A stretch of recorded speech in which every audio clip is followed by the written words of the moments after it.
त्याने करकचून ब्रेक दाबला. Seat belt होता म्हणून, नाहीतर स्टेअरिंगवर आदळलाच असता. रात्रीचे 11:30 वाजून गेलेले. त्यात ऑफिसपासून ते घरापर्यंतचा 1.5-2 तासाचा तो रस्ता अगदीच एकाकी आडवळणाचा. दिवसा तुरळक रहदारी आणि रात्री तर अगदीच सामसूम. गर्द हिरव्या झाडाच्या दाटीने सजलेला तिन्ही त्रिकाळ शीतल रस्ता होता तो. कितीही प्रखर ऊन असलं तरी या रस्त्यावर मात्र सतत सावली. आज तर अमावस्या. सगळीकडे काळाकुट्ट अंधार. एरवी फांद्या आळून चांदणं कधीतरी टोकावत असे. खरं तर त्याच्या घराकडून दुसऱ्या बाजूला एक हायवेसुद्धा होता, पण तिथून त्याच्या ऑफिसला पोहोचायला 3-3.5 तास लागायचे. 1.5 तास वाचवण्यासाठी तो या आड रस्त्याने जायचा. 5ला ऑफिसमधून सुटला की संतपणे 7 वाजेपर्यंत घरी पोहोचायचा. कधी उशीर झालाच तर 9, फार फार 9:30-10. नोकरी नवीन होती. 8-9 महिनेच झाले होते त्याला जॉईन होऊन. इतक्या महिन्यात त्याने पहिल्यांदा सुट्टी टाकली होती 2 दिवस. म्हणून त्या 2 दिवसांचं काम उरकताना त्याला वेळ लागला. तसा त्याला रस्ता सवयीचा होता, पण आज घाईघाईत जास्तच उशीर झालेला म्हणून त्याने घरी कळवलेलं म्हणजे सगळे निवांत झोपले असते. तसंही त्याच्याजवळ घराच्या डुप्लिकेट चाव्या होत्याच. अजिंक्य पाठक, वय वर्ष 28, उंचपुरा, गवाळ वर्णाचा, स्वभावाने लागवी होता. त्याचं राहतं घर पुण्यापासून काही अंतरावर होतं. तसं त्याचं मूळ गाव रत्नागिरी, पण त्याच्या जन्माआधीच वडिलांची बदली झाल्यामुळेच त्याचं पूर्ण आयुष्य इथेच गेलं होतं. शिक्षण पुण्यात झालं. यथावकाश नोकरी लागली, पण तिथे 1 वर्ष काम केल्यानंतर काही कारणास्तव ती नोकरी सोडावी लागली होती त्याला.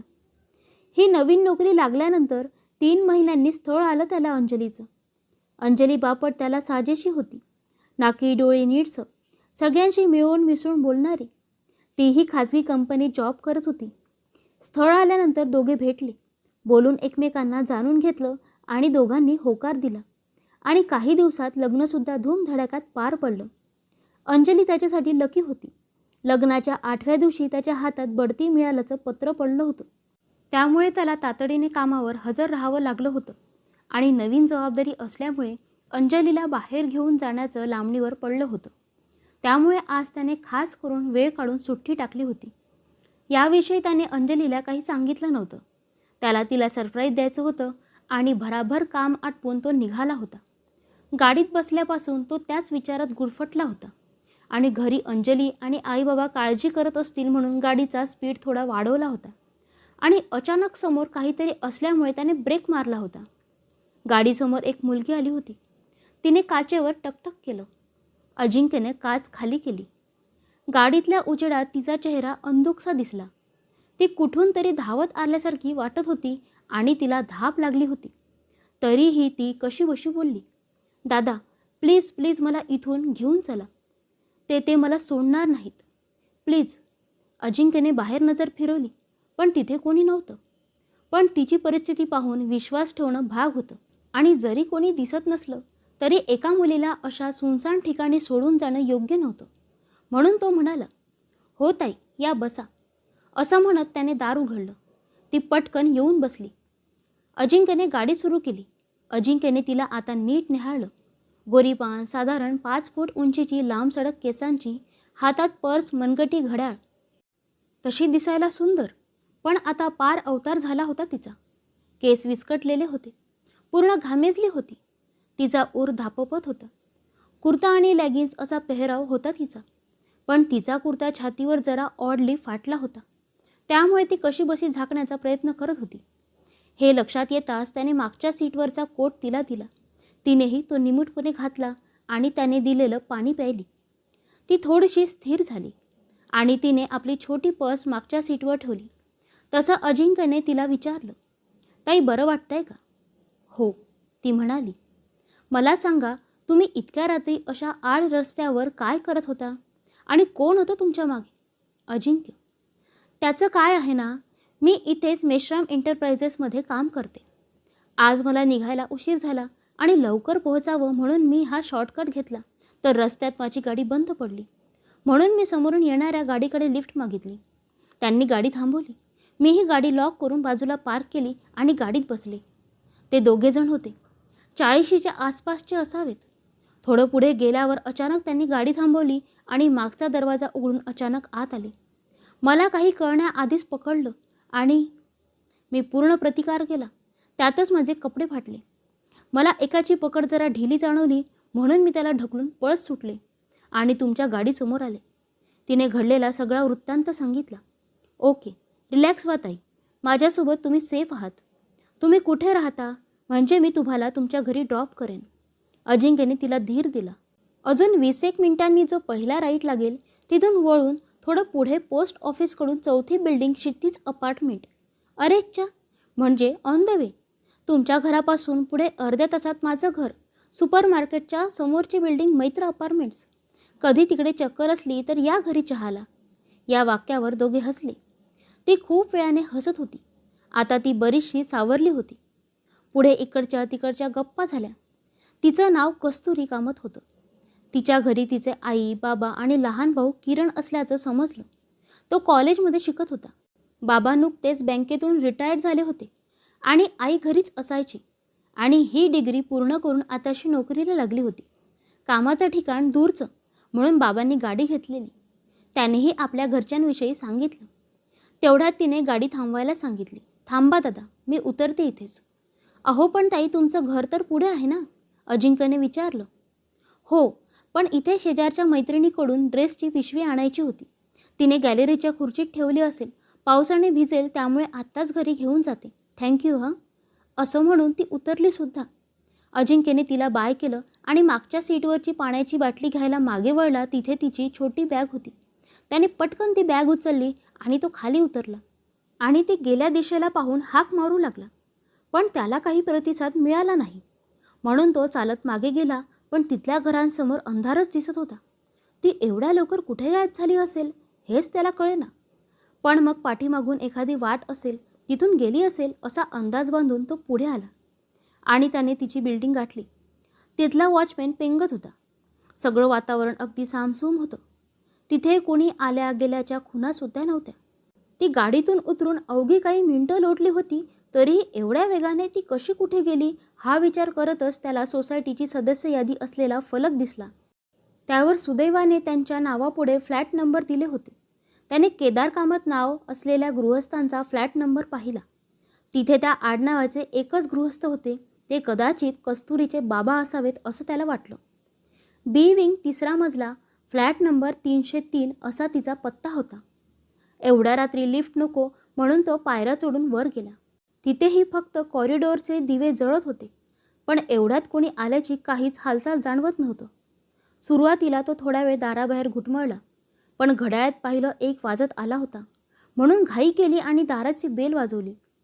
आतून काही प्रतिसाद न आल्यामुळे त्याने पुन्हा एकदा बेल वाजवली आणि काही क्षणात आतून कडी उघडल्याचा आवाज आला. कोण आपण? एवढ्या रात्री इथे काय करताय? समोरून एक 60चे गृहस्थ त्याला विचारत होते. काका, मी अजिंक्य पाठक. आत्ताच तुमच्या मुलीला कस्तुरीला मी तुमच्या बिल्डिंगच्या अलीकडे सोडलं. त्यांची ही पर्स माझ्या गाडीत राहिली, ती द्यायला आलोय. ही घ्या. त्यांच्या चेहऱ्यावर एक कोडं उमटलं. थोडा वेळ ते काही बोलले नाहीत पण लगेच सावरून म्हणाले, तुम्ही थोडा वेळ आत या, बोलायचं आहे. त्यांनी त्याला आत नेलं आणि बसवलं. त्याच्यासाठी पाणी आणायला आत जाताना त्यांनी हॉलमधला लाईट लावला. तो घर न्याहाळू लागला तेव्हा त्याची नजर समोरच्या भिंतीवर नजर पडली.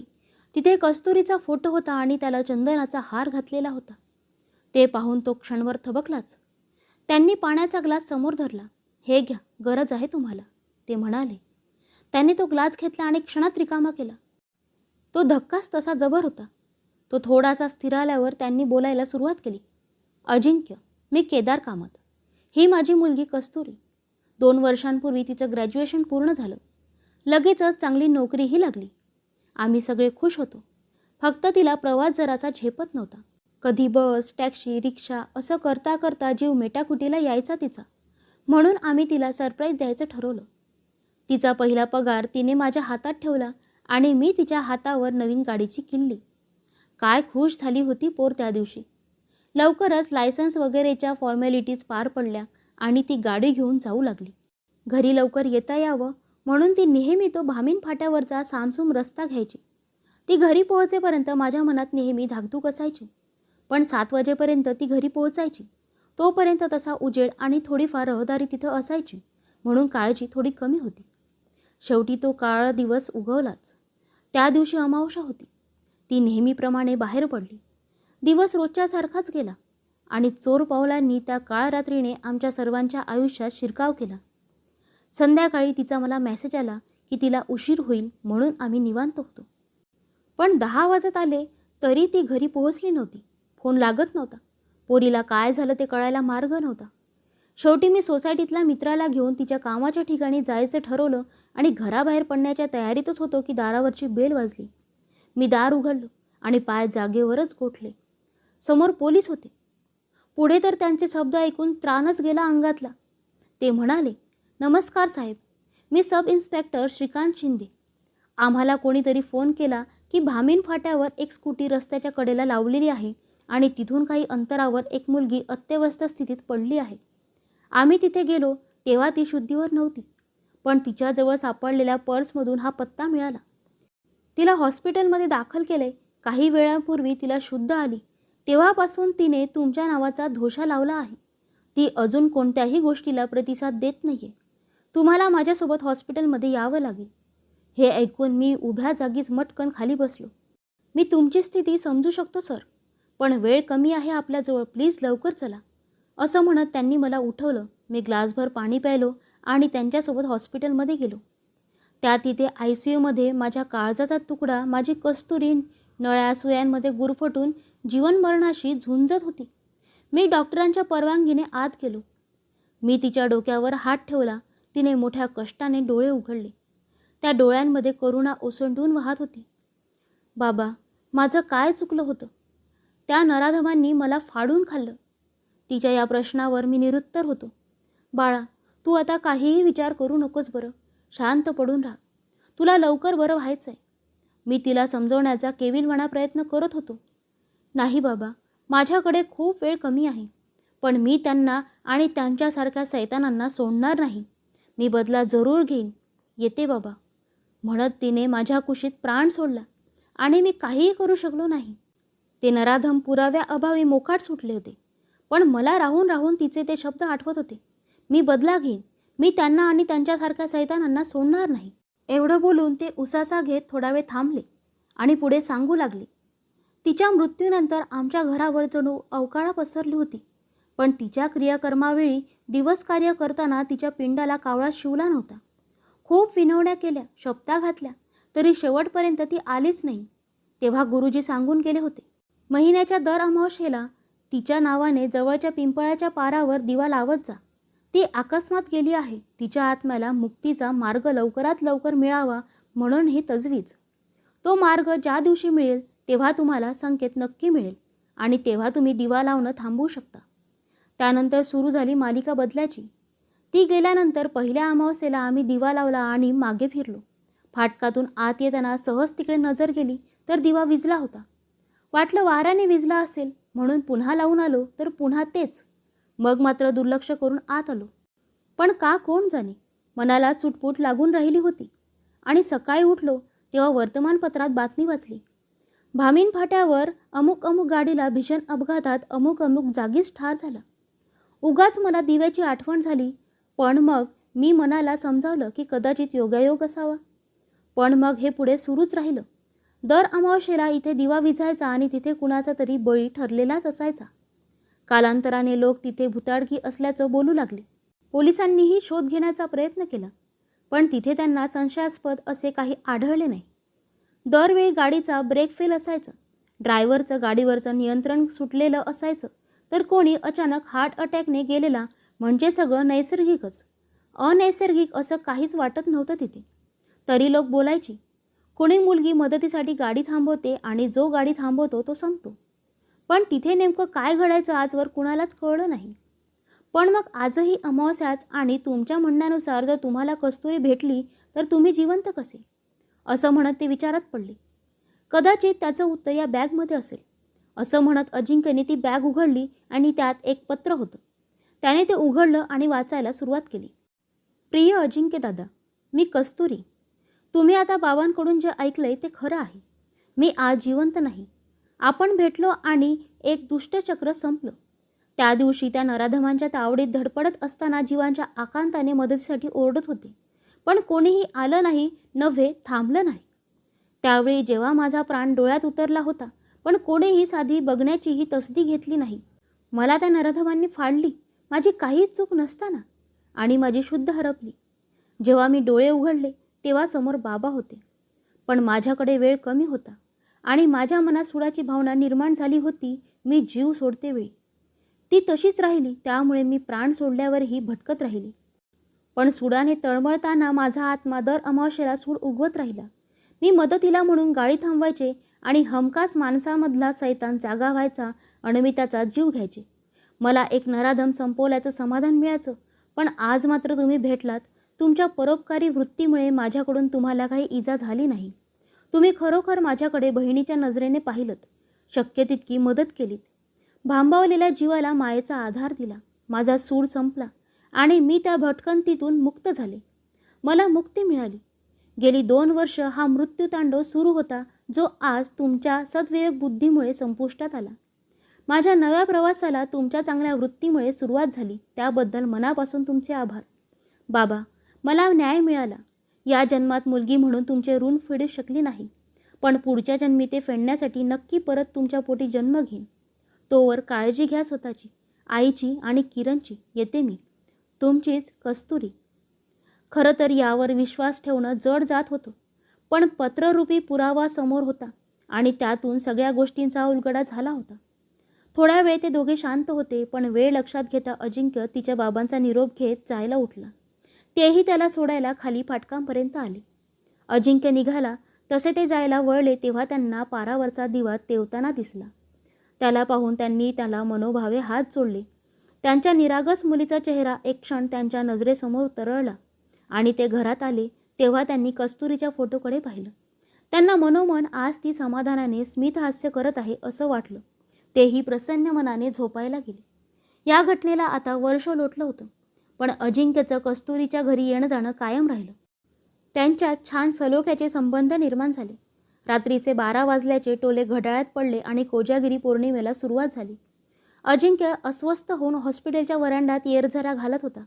त्याचे आई बाबा, कामत कुटुंब त्याला धीर देत होते आणि इतक्यात बाळाचं ट्याव ट्याव हॉस्पिटलभर घुमलं आणि थोड्या वेळाने नर्स बाळाला घेऊन बाहेर आली आणि म्हणाली, अभिनंदन, तुम्हाला मुलगी झाली आहे. अजिंक्यने तिला हातात घेतलं आणि त्याच्या तोंडी शब्द उमटले, कस्तुरी. कथा आवडल्यास कृपया लाईक करा, शेअर करा आणि चॅनलवर नवीन असाल तर अशाच कथा नेहमी ऐकण्यासाठी चॅनलला नक्की सबस्क्राईब करा. धन्यवाद.